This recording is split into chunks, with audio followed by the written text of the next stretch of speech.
Hey, I get this question a lot. How can I do forearm stand? How to do Pincha Mayurasana? So, short tutorial, get into the posture. What's the most common issue? Have fun.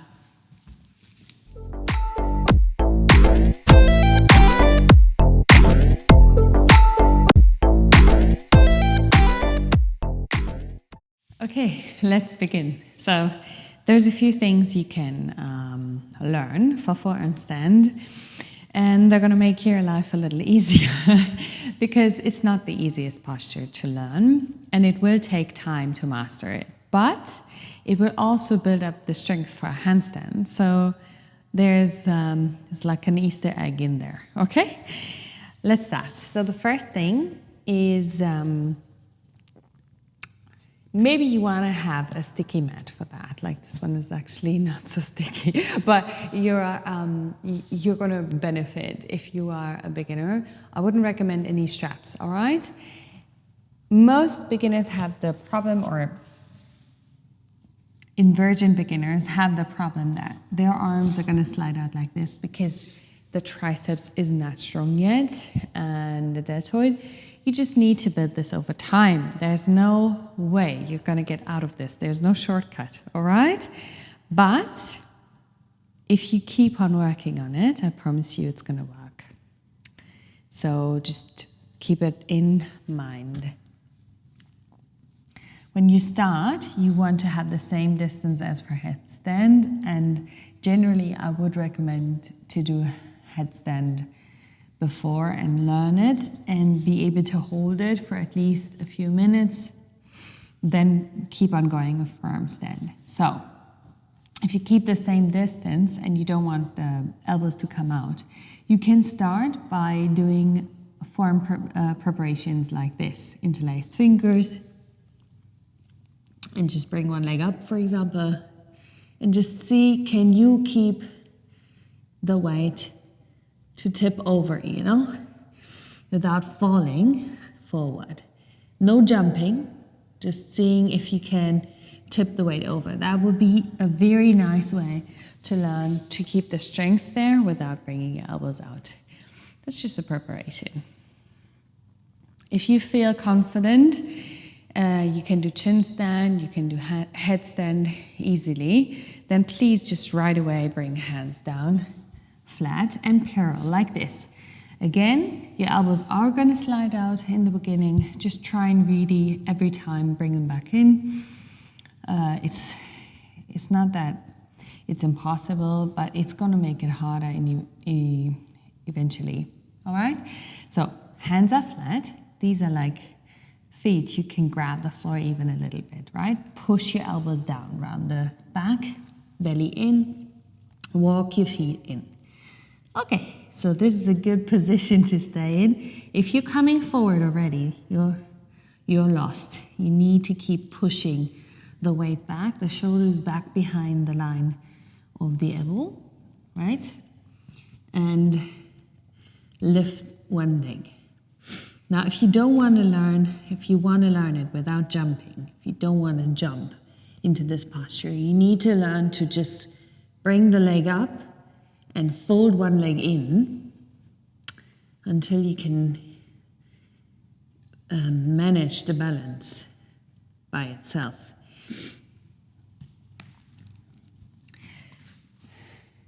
So you learn a new version. Usually it's kind of wobbly and you don't know where are my legs in space, right? So that is, you need to learn that. And for that, it's really easy to keep the one leg folded in and just kind of find your orientation alongside your leg that is already up. A lot of people jump into Pincha Mayurasana. I think that's not a very sustainable way, okay? It will not give you any strength, and it will not teach you anything else but shifting your weight. So let's try this again. We're going to do the other leg. Push the elbows down. Grab the floor if you want to or need to. Bring the left leg up And try and get the leg over your head. Same thing, you push back already. You're gonna come a little forward eventually. That's why you need to learn to push back. Bring the foot to your leg that is up, alongside. Find your leg and stretch up. This is a beautiful way to get up in the first place. A lot of people don't have the confidence and the core strength from the beginning to go straight leg up. Right.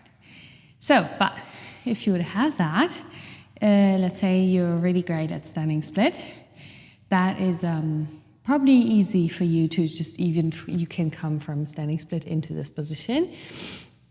Then you can just keep the legs straight, okay? That would look like this.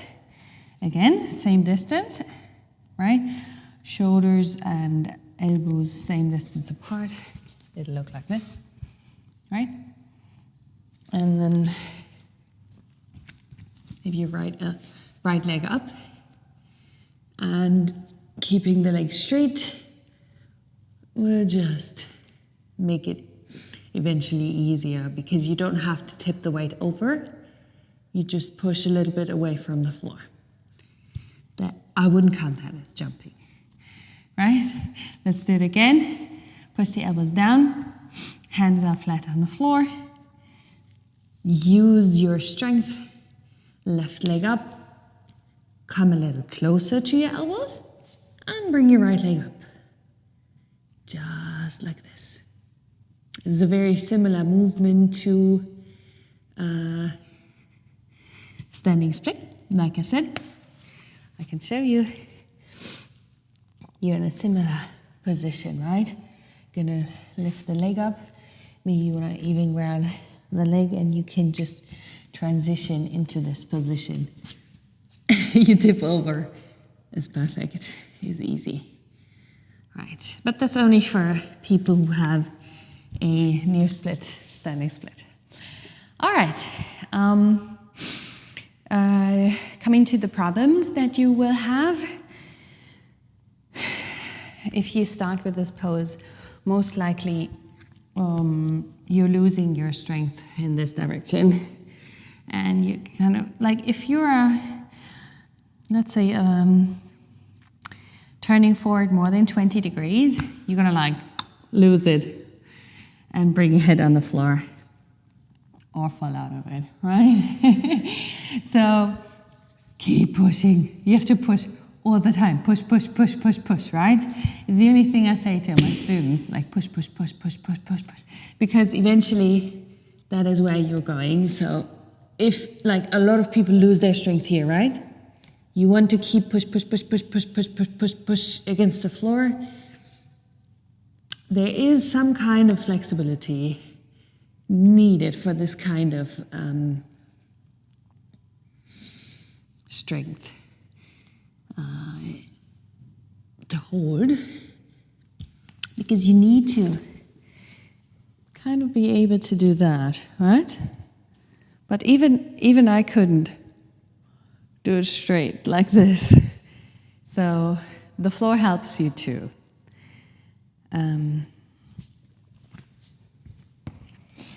Right. So one more time. Really go up and push hard against the floor. That is going to open up your shoulder a little bit. Eventually, you'll be able to, turn your head, look up, do all kinds of variations. Pike down, pike up. One more thing I can show you is the Pike Press. That would be mastering Pincha Mayurasana. So we're not coming into tiger, scorpion or tiger position. We're really trying to straighten up all the way, right? 90 degrees to the floor. It might look a little further than that, but trying to get straight. So a lot of people are scared to straighten up and they're going to flex their hips. So it's going to look like that. I'll show you in a minute. And then that's not going to help you. That's going to just use up a lot of core and a lot of shoulder, deltoid, triceps, right? So just try and get up straight. It will be easier. All right. So piking, elbows parallel, same thing, same position. You will need to come a little forward more and push from the core without putting the head on the floor, right? And then eventually be straight. So a lot of people are scared, so they land in this position. This is fully on my triceps, whereas this is also using my hands and forearms, right? And this is eventually forearm stand. If you're piking for the first time and your hands push together, it's fine. Like again and again, this will be the issue. Just keep on working and getting in parallel. There are traditions that keep the hands together, but then also there's a back bend involved, and it's more like a tiger position, not Pincha Mayurasana. Okay, I think I covered most of it. I wish you so much fun with this. Hit me with any question you have. All right, I look forward to it. Bye.